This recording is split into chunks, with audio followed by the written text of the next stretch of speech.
Guys, Bill Gates के school का एक बड़ा मजेदार किस्सा है। एक बार उनके स्कूल में एग्जाम था, तो अब एग्जाम सेंटर में क्लास में बच्चों को रैंडमली बिठाने के लिए स्कूल ने एक सॉफ्टवेयर बनाया था।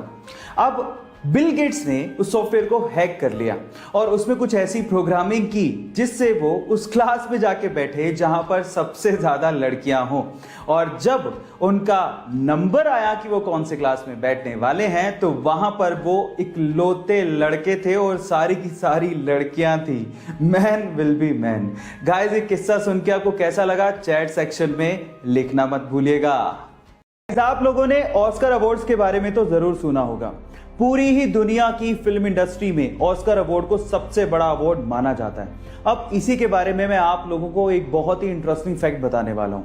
फैक्ट ये है कि अगर किसी मूवी का या किसी बंदे का ऑस्कर की किसी भी कैटेगरी में एक बार नाम आ जाए, मतलब वो एक बार नॉमिनेट हो जाए, तो भी उसे $50,000 यानी कि लगभग 40 लाख रुपया दिया जाता है, चाहे वो जीते या ना जीते, सिर्फ एक बार नॉमिनेट होने पर। है ना ये इंटरेस्टिंग फैक्ट?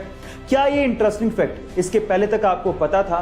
हमारी ह्यूमन बॉडी में कुछ ऐसे ऑर्गन्स होते हैं जिनके खराब हो जाने पर हमें उन्हें रीट्रांसप्लांट करवाना पड़ता है। लेकिन आप ये जान के हैरान रह जाएंगे कि लीवर हमारी बॉडी का एक ऐसा पार्ट है जो कि खराब हो जाने पर या फिर काटे जाने पर हमारी बॉडी में ऑटोमेटिकली, जी हां, अपने आप रीग्रो करता है, और वो भी सिर्फ 1 महीने में।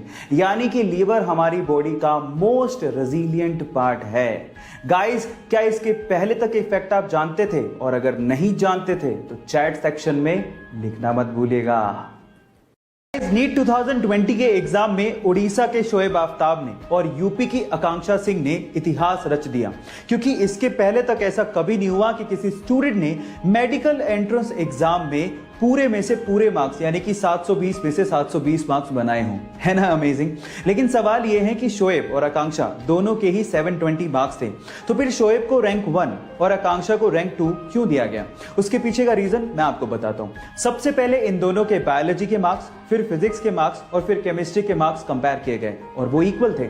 और फिर उसके बाद एज का क्राइटेरिया लगाया गया, जिसमें शोएब चूंकि आकांक्षा से बड़े थे तो उन्हें रैंक 1 दिया गया और आकांक्षा को रैंक 2। अब आप इसका रीजन जानते हैं। बहरहाल दोनों ही हमारे लिए टॉपर हैं और दोनों को ही मेरी तरफ से best of luck for the future. Guys, ये तो आपको पता ही है कि हमारे देश में सड़कों का जाल बिछा हुआ है और बहुत सारी सड़कें एक दूसरे से इंटरकनेक्टेड भी हैं और हर साल नई सड़कों का निर्माण कंटिन्यूअसली हो रहा है। लेकिन मैं अगर आपसे सवाल पूछूं कि हमारे देश में ऐसी कौन सी जगह है जहां पर रोडवेज या यूं कहें कि सारी सड़कें समाप्त हो जाती हैं, खत्म हो जाती हैं, मतलब सड़कों का एंडिंग पॉइंट कौन सा है, तो आप लोग क्या जवाब देंगे? डोंट वरी, मैं आपको बताता हूं।